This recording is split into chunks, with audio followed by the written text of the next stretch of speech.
There are a lot of young kids on TikTok who will go crazy without it.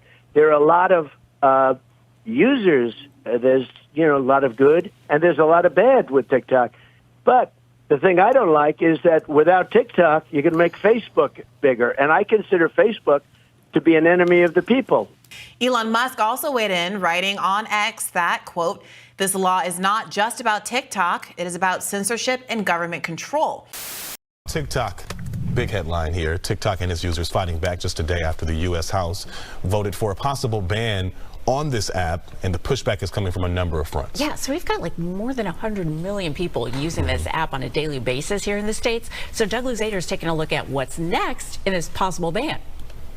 There are a number of reports that TikTok's CEO will be here on Capitol Hill this week to do some in-person lobbying, and the app has been trying to mobilize its own users to fire back at Congress. It's about banning us. It's silencing the American people. They are outside the White House, and with signs held high, TikTok users are on Capitol Hill, fired up. If this ban passes, it completely eliminates 98% of my customers. The yays are 352, the nays are 65. In a rare bipartisan vote, the House yesterday passed a measure that requires TikTok's parent company, ByteDance, to either sell the app or face a ban in the U.S., all over the company's links to China. We have every single Biden and Trump national security official saying under its current ownership structure, the threat posed by TikTok is too severe. The TikTok CEO took to, TikTok to fire his own salvo. It will put more than 300,000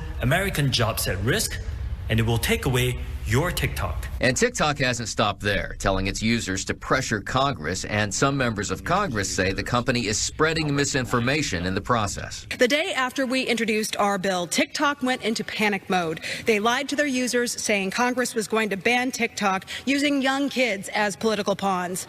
TikTok's growth stunt proved our point. Despite being a TikTok user, President Biden has indicated he would sign a potential ban into law. And while there is bipartisan support for action, Senate leaders will only say they'll consider the measure. So for now, users can keep scrolling. But the question is, for how long? Now, if this becomes law, it's not clear that the Chinese government would ever consent to the sale of TikTok, and the Chinese foreign minister says this is bullying. In Washington, Doug Luzader, Fox News. This is fascinating. Yep. So I've been following this very closely. I pay a lot of attention to social media legislation. So bipartisan appetites to do something about TikTok are significant. I think this bill passed out of committee 50-0. Imagine in our era of supposed polarization, virtually everyone in Congress agreeing on something. But as we often find out, when everybody agrees on something and Thomas Massie is on the other side, you want to take a closer look at it. And in particular, what Massie and Musk are pointing out is that the bill defines TikTok as it's not just about TikTok. It says the federal government shall have power to declare a foreign adversary and to take actions such as this, and they're very concerned about that being applied across the board in Patriot Act kind of sense against. More benign. I would argue some of the criticisms of TikTok are a little overblown anyway, but even if you think those concerns are valid, is giving the federal government the power to take this action so important? And then Trump is coming in, and for all I know, might agree with those criticisms as well, but kind of making a separate argument that About what exactly? A lot of kids use it, so we should. He's right. I'm not mad at it. Rand Paul has said this in opposition to. So Rand Paul stood up, made the same case as Thomas Massie against doing this kind of thing, that it's unconstitutional. It's anti-free speech. You don't have to like the speech, but it's transparently anti-free speech. Yes. And also, do we Republicans want to alienate all young people to this degree who are using TikTok? Young conservatives are using TikTok to create content. I've heard from some Gen Z influencers who are like, that would be crazy to cut us off from this livelihood. The thing I don't like is that without TikTok, you can make Facebook bigger. And I consider Facebook to be an enemy of the people.